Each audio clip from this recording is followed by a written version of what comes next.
Hello friends, welcome again. This is Neha and friends, आज हम करेंगे questions from class 8th। Chapter रहेगा हमारा फोर्स एंड प्रेशर। फिजिक्स के काफ़ी ज़्यादा इंपॉर्टेंट क्वेश्चन हैं। आपको HP TET and TGT commission के लिए ये बेस का काम करेंगे। तो चलिए स्टार्ट करते हैं। देखिए question number 1, the pressure which is exerted by air around us is known as. वो प्रेशर जो हवा या हमारे आसपास रहने वाली जो एयर होती है वो हम पर हमेशा एक्सर्ट करे रहती है, उसको क्या कहते हैं। तो देखिए ऑप्शंस हैं force, atmospheric pressure, muscular force या फ्रिक्शन। तो friends, force, muscular force, friction, ये जो है ये गलत ऑप्शंस हैं। ठीक है, इसका राइट आंसर हो जाएगा जो एयर हम पर प्रेशर लगाती है उसे कहते हैं एटमॉस्फेरिक प्रेशर। ठीक है, एटमॉस्फेयर द्वारा जो हम पर प्रेशर लग रहा है एटमॉस्फेरिक प्रेशर कहलाता है। So now question number 2, force acting on per unit area is called. Force per unit area यानी कि F अपॉन ए, ये किसका फॉर्मूला है आपको ये बताना है। तो फोर्स पर यूनिट एरिया क्या कहलाता है। देखिए, non contact force, contact force, force या प्रेशर। तो फ्रेंड यहाँ पर राइट आंसर हो जाएगा प्रेशर। ठीक है, प्रेशर क्या होता है, force upon area, force per unit area, D इसका राइट आंसर हो जाएगा। Now question number 3, a dash exerted by an object on another is a force। एक ऑब्जेक्ट द्वारा दूसरे पर जब कोई फोर्स लगाया जाता है उसे क्या कहते हैं, पुश और पुल। ठीक है, ऑप्शंस देखिए, पुश और पुल, कांटेक्ट और नॉन कांटेक्ट, प्रेशर या मैग्नीट्यूड। तो इसका राइट आंसर यहाँ पर हो जाएगा पुश और pull is a force exerted by an object on another object. ठीक है, तो पुश और पुल यहाँ पर राइट हो जाएगा। नेक्स्ट देखिए question number 4, the force exerted by the earth to pull the object toward itself is called. क्या है, अर्थ जो फोर्स किसी भी ऑब्जेक्ट पर लगा रही है जिससे वो उसको अपनी तरफ खींचने की क्षमता रखती है। ठीक है, तो उसे क्या कहते हैं, electrostatic force, gravitational force, muscular force या कॉन्टैक्ट फोर्स। तो फ्रेंड्स, जानते हैं हम सब ये बात कि वो कौन सा फोर्स कहलाता है, ग्रेविटेशनल फोर्स उसे कहते हैं। ठीक है, इलेक्ट्रोस्टैटिक, मस्कुलर और कॉन्टैक्ट फोर्सेस अलग हैं। कॉन्टैक्ट फोर्सेस वो हैं जब दो ऑब्जेक्ट क्या एक दूसरे के कॉन्टैक्ट में हैं। नेक्स्ट देखिए question number 5, muscular force is also called dash force. Muscular force को और क्या कहा जाता है, options are non contact force, gravitational force या मैग्नेटिक फोर्स। तो मस्कुलर फोर्स किस तरह का फोर्स है, it is a type of contact force. ठीक है, नेक्स्ट क्वेश्चन देखिए question number 6, the force exerted by a charge body on another charge body. ठीक है, एक चार्ज बॉडी के द्वारा दूसरे पर जो फोर्स लगता है उसे क्या कहते हैं, gravitational force, electrostatic force, non contact force या कॉन्टैक्ट फोर्स। तो यहाँ पर देखिए ऑप्शन बी राइट हो जाएगा। ठीक है, चार्जेस की बात आ गई ना, तो चार्ज की बात जब आए तो इलेक्ट्रोस्टैटिक। ठीक है, ये इलेक्ट्रोस्टैटिक फोर्स जो हैं स्टैटिक चार्जेस से रिलेटेड होते हैं, यानी कि रुके हुए चार्जेस की जब हम बात करें। नेक्स्ट क्वेश्चन देखिए question number 7, force change the options are motion of the body, speed of the body, shape of the body या all of these। तो देखिए, जब भी आप किसी चीज़ पर या कहीं पर भी फोर्स अप्लाई करते हैं तो वो क्या क्या करने की क्षमता रखता है, यानी कि उससे क्या क्या किया जा सकता है। तो देखिए, मोशन ऑफ बॉडी, सही बात है, अगर आप किसी चीज़ को धक्का दे रहे हैं तो हो सकता है वो मोशन में आ जाए। ठीक है, स्पीड बढ़ जाए या घट जाए, शेप चेंज हो जाए। ठीक है, जैसे कि किसी बॉल को प्रेस करना तो उसका शेप चेंज हो रहा है, रबड़ को प्रेस कर रहे हैं। तो ये सब क्या है, ऑल ऑफ दीज, यानी कि यहाँ पर राइट आंसर क्या हो जाएगा, force can change all of these statements या options which are given. Now question number 8, the force exerted by our muscle is called. हमारी मसल्स जो फोर्स एक्सर्ट करती हैं उसे क्या कहते हैं। देखिए, electrostatic force, muscular force, gravitational force, non contact force. तो वो किस तरह का फोर्स होता है, ड्यू टू मसल्स है तो कौन सी तरह का फोर्स हो गया, muscular force. Option B is the right answer here. Friends, one more thing, physics, chemistry, psychology and maths की तो खासकर बहुत ही ज़्यादा वीडियोस चैनल पर अवेलेबल हैं एचपी टेट को टारगेट रखते हुए। ठीक है, तो आप वहाँ से विजिट कर सकते हैं, अपने एग्जाम के लिए प्रिपेयर कर सकते हैं। प्लेलिस्ट बनी हुई है सबकी सेपरेट, आप वो चेक कर सकते हैं। देखिए next question, question number 9, 1 kg weight is equals to 1 kg of weight, यानी कि 1 kg वेट को न्यूटन में किसके इक्वल लिखा जा सकता है। Options are 98 newton, 9.8 newton, 0.98 newton या 098 न्यूटन। तो देखिए इसका राइट आंसर है ऑप्शन बी, यानी कि 1 kg जो है वो किसके इक्वल होता है, 9.8 न्यूटन के इक्वल होता है। Next question, question number 10, a spring balance is used for measuring. Spring balance जो है उसका यूज किसके लिए किया जाता है? Options are mass, weight, pressure या स्पीड। मतलब स्प्रिंग बैलेंस का यूज हम किस चीज को मेजर करने के लिए करते हैं? तो ऑप्शंस हैं, अभी हमने ऑप्शन देख लिया, मास, वेट, प्रेशर एंड स्पीड, ये 4 ऑप्शंस थे। तो कौन सा इसमें राइट हो जाएगा? तो देखिए स्प्रिंग बैलेंस का यूज किया जाता है वेट को मेजर करने के लिए, ठीक है, वेट को मेजर करने के लिए। वेट और मास में डिफरेंस आपने ध्यान रखना है जो है, ठीक है। नेक्स्ट क्वेश्चन देखिए, question number 11, two boys A and B are applying force on a block, ठीक है, 2 लड़के हैं ए और बी, वो क्या कर रहे हैं, किसी टुकड़े पर, लकड़ी का टुकड़ा मान लीजिए, उस पर क्या है, एक ब्लॉक है, उस पर फोर्स अप्लाई कर रहे हैं। If the block moves towards the boy A, which one of the following statement is correct. और वो ब्लॉक जो है ए की तरफ को खिसक रहा है, तो आप इसमें से कौन सी स्टेटमेंट सही होगी? ऑप्शंस हैं, magnitude of force applied by A is greater than B, यानी कि मैग्नीट्यूड होगी मात्रा, ठीक है, तो जो ए ने फोर्स अप्लाई किया वो क्या है, ग्रेटर है बी से। या magnitude of force applied by A is smaller than B, जो ए फोर्स अप्लाई कर रहा है वो क्या है, छोटा है, स्मॉलर है बी से। या net force on the block is towards the B, जो नेट फोर्स है वो बी की तरफ को लग रहा है, यानी कि दोनों ए की तरफ को मतलब धक्का दे रहे हैं, जिस तरफ बी है उसी तरफ ए जा रहा है। या magnitude of force applied by A is equal to that of B, या ए ने जो फोर्स अप्लाई किया वो बी के इक्वल है। तो फ्रेंड्स इस तरह के क्वेश्चन अब पैटर्न में हैं, तो आप ध्यान रखिएगा, स्टेटमेंट होती हैं, क्वेश्चन सिंपल होता है, कॉन्सेप्ट बेस रहता है।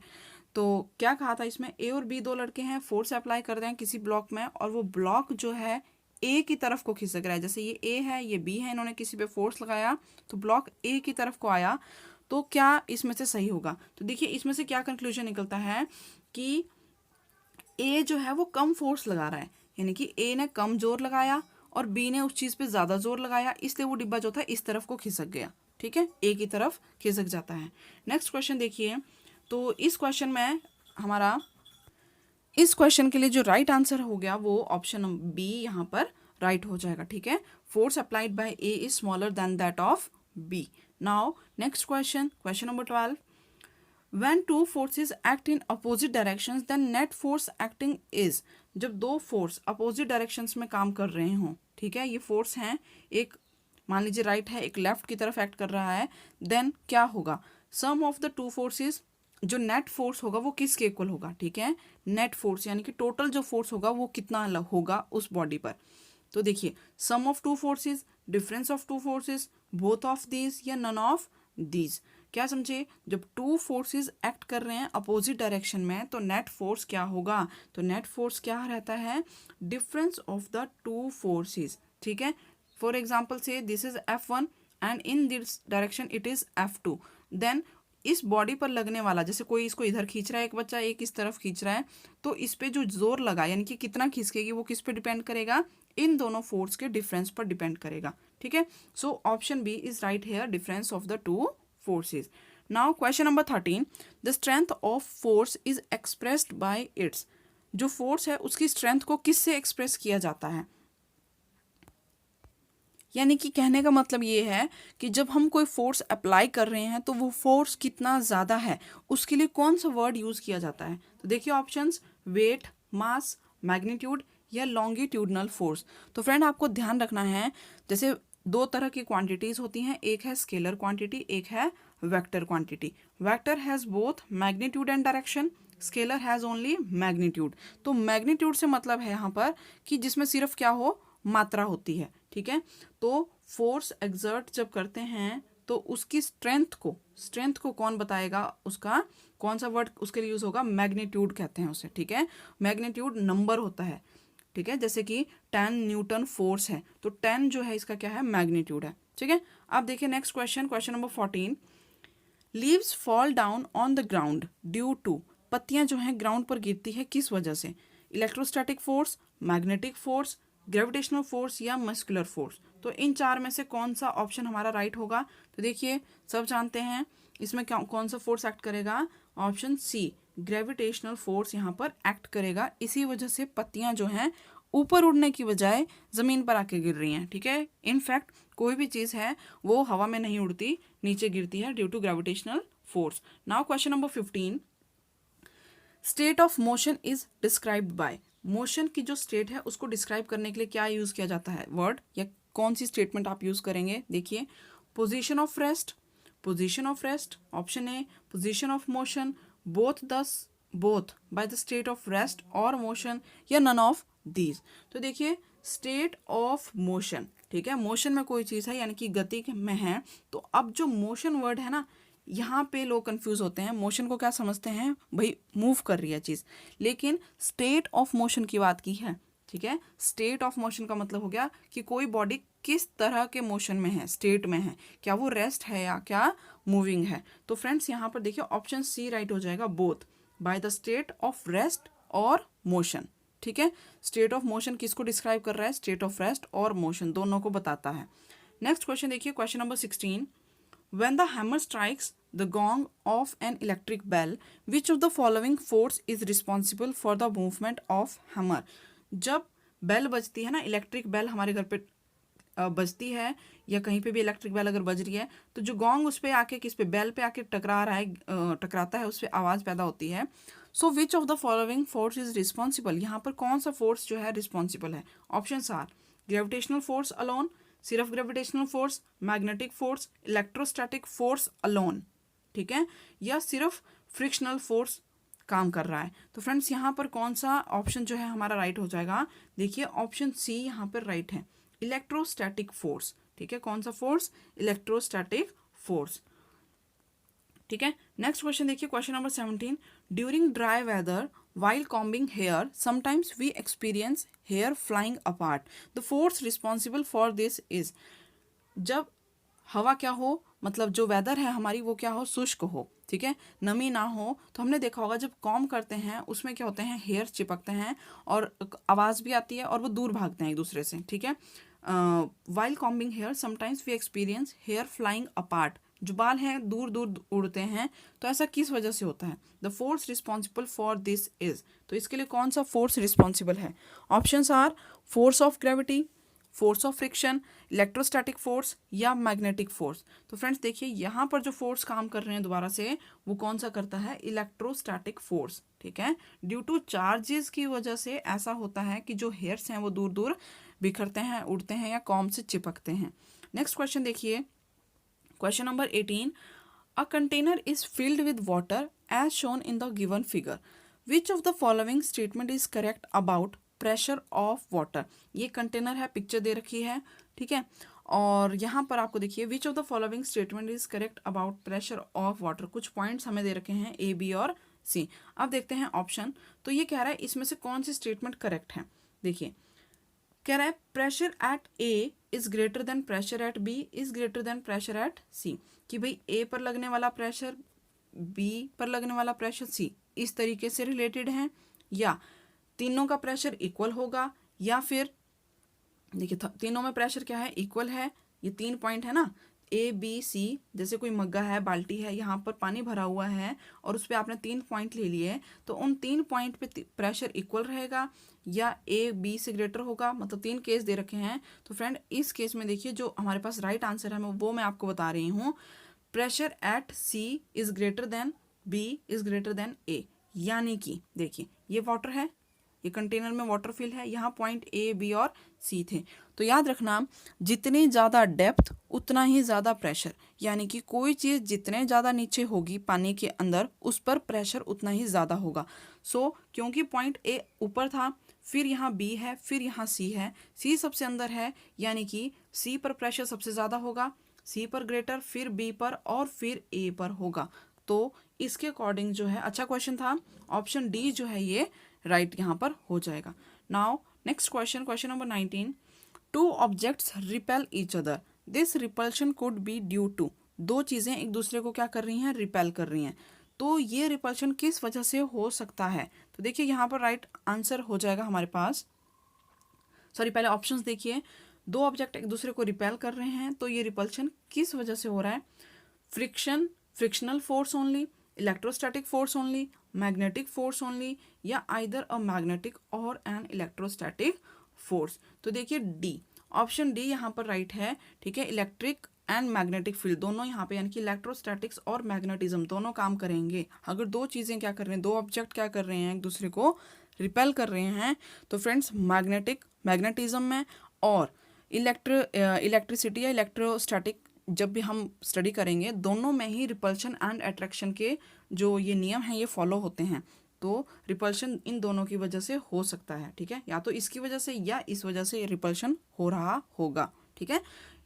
नेक्स्ट क्वेश्चन देखिए, question number 20, which one of the following forces is a contact force. इनमें से कौन सा एक कॉन्टैक्ट फोर्स है?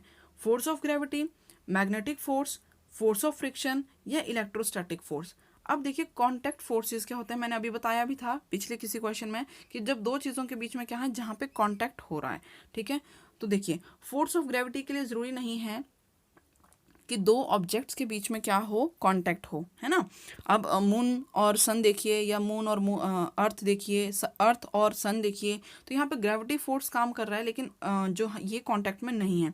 तो कौन सा ऑप्शन यहाँ पे राइट हो जाएगा? फोर्स ऑफ फ्रिक्शन यहाँ पर राइट हो जाएगा, ठीक है। फ्रिक्शन के लिए दो चीज़ों, फ्रिक्शन यानी कि घर्षण, घर्षण के लिए दो चीज़ें आपस में टकरानी जरूरी है, तभी घर्षण होगा। अब वो कहीं पे भी हो सकता है, हम मूव कर रहे हैं, कोई चीज़ हवा में है, तो एयर भी फ्रिक्शन लगाती है फ्रेंड्स, ठीक है।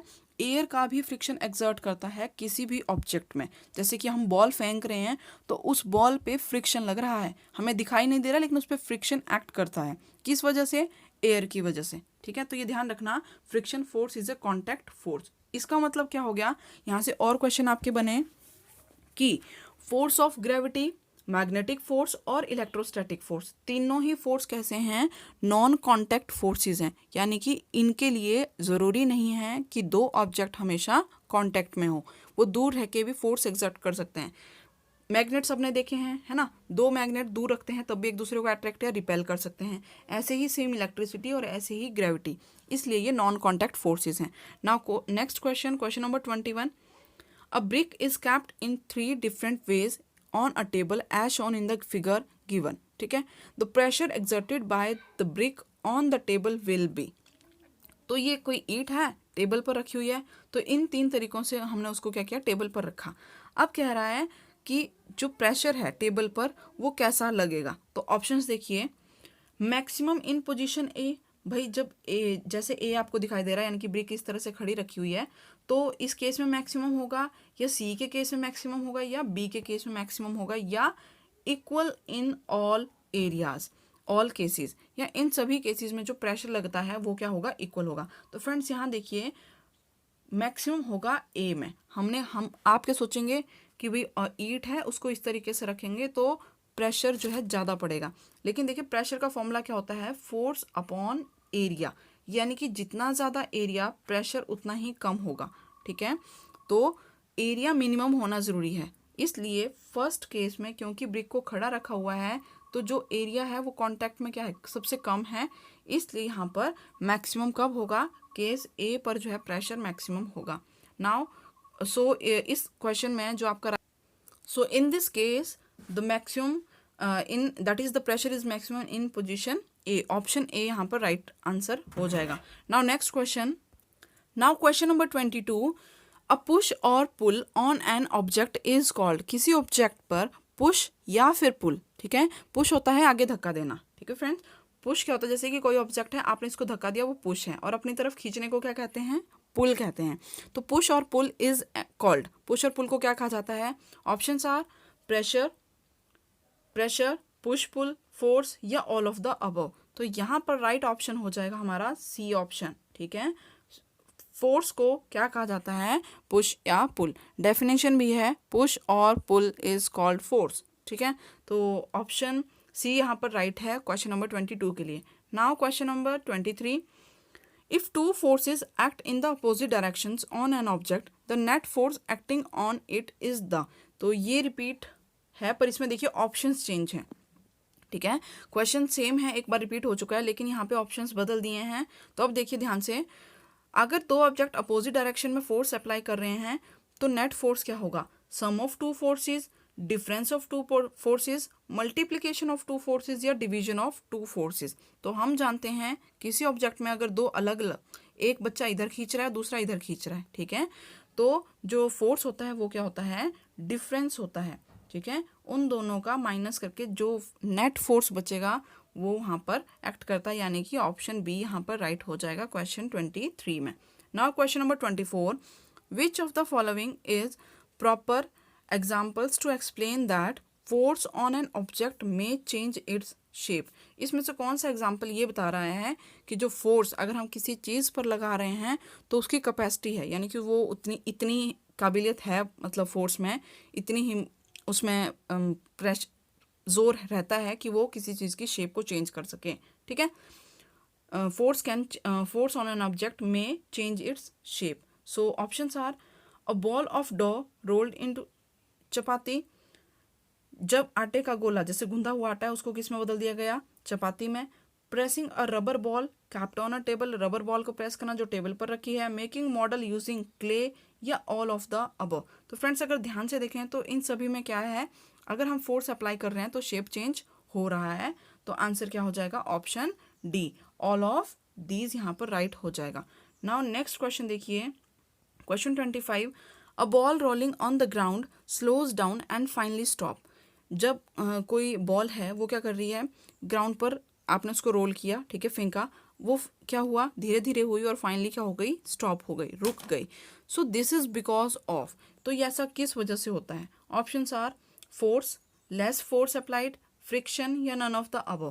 भाई उस पर फोर्स लगा है इसलिए रुक गई, उस पर कम फोर्स लगा इसलिए रुक गई, या फ्रिक्शन लगा इसलिए बॉल रुकी है, या नन ऑफ द अबव, इनमें से कोई भी नहीं। तो फ्रेंड्स मैंने अभी आपको बताया कि कोई भी ऑब्जेक्ट है, ठीक है, इन एटमॉस्फेयर या इन अर्थ, अगर कोई भी ऑब्जेक्ट मूव कर रहा है तो उस पर ऑलवेज क्या लगता है, फ्रिक्शन एक्ट करता ही करता है। हवा में कोई चीज़ है उस पर भी फ्रिक्शन है, तो फिर बॉल तो कहाँ आपने फेंकी, ग्राउंड पर फेंकी है ना, तो क्योंकि ग्राउंड पर बॉल क्या है, फेंकी है, ठीक है, ये ग्राउंड है मान लीजिए, यहाँ आपने बॉल फेंकी, अब बॉल जब चल रही है तो देखिए जहाँ पर ये टच करेगी ना, हमेशा ग्राउंड से उस पर क्या लग रहा है, कुछ ना कुछ फ्रिक्शन एक्ट कर रहा है, यानी कि उसको क्या कर रहा है, रोकने की कोशिश करता है। तो ड्यू टू फ्रिक्शन जो है बॉल स्टॉप होती है। ऑप्शन सी यहाँ पर राइट हो जाएगा क्वेश्चन 25 में। Now next question, question number 26, force of friction always act on moving object and its direction shall be. Force of friction जो है हमेशा चलती हुई चीज़ पर लगता है, ये हमने अभी समझ लिया, बिल्कुल सही बात है। तो ये कह रहा है इसकी डायरेक्शन कैसी होती है, जो फ्रिक्शन लगता है किसी भी ऑब्जेक्ट पर उसकी डायरेक्शन कैसी होती है, ऑन एनी डायरेक्शन, किसी भी डायरेक्शन में फ्रिक्शन लगता है, along the direction of motion, motion मतलब जिस तरफ कोई चीज़ मूव कर रही है उसी तरफ को क्या लगेगा, फ्रिक्शन लगेगा, यानी कि इस सेम डायरेक्शन में, या perpendicular to the direction, perpendicular उस पर फोर्स लगता है, या अपोजिट टू द डायरेक्शन। तो फ्रेंड्स अच्छा क्वेश्चन है, ध्यान रखना, फ्रिक्शन हमेशा अपोजिट में लगता है, friction acts always in opposite direction. But देखिए यहाँ पर फाइल में जो है इसमें आंसर हमारे पास क्या है, option C, perpendicular to the direction of motion, ठीक है। तो ये इसमें मेरा पॉइंट जो है ये इससे कॉन्ट्राडिक्ट कर रहा है। अकॉर्डिंग टू मी फ्रिक्शन जो है ऑलवेज अपोजिट डायरेक्शन में काम करता है, ठीक है। अगर आप इस तरफ मूव कर रहे हैं तो फ्रिक्शन पीछे की तरफ एक्ट करेगा। देखिए अब अपोजिट में भी ना वो परपेंडिकुलर तो है ही है, अब जैसे बॉल है यहाँ पर फ्रिक्शन है तो ये परपेंडिकुलरिटी के फॉर्म में है, लेकिन क्योंकि आगे जा रही है तो वो पीछे की तरफ एक्ट करेगा। तो यहाँ पर मेरे अकॉर्डिंग आंसर सी होना डी होना चाहिए, पर सी दे रखा है, तो आप प्लीज़ इस क्वेश्चन को क्रॉस चेक जरूर कर लेना, ठीक है। Next question, question number 27, if in a tug of war when two teams are pulling a rope and the rope does not move towards any team it implies that.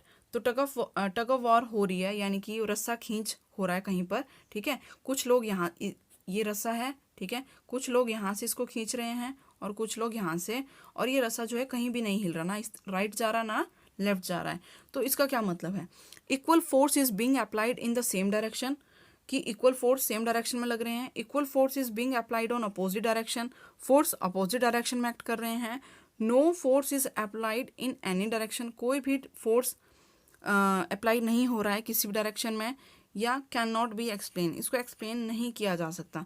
तो friends इस case में देखिए जो right answer है वो हो जाएगा equal forces is being applied in opposite directions, option B.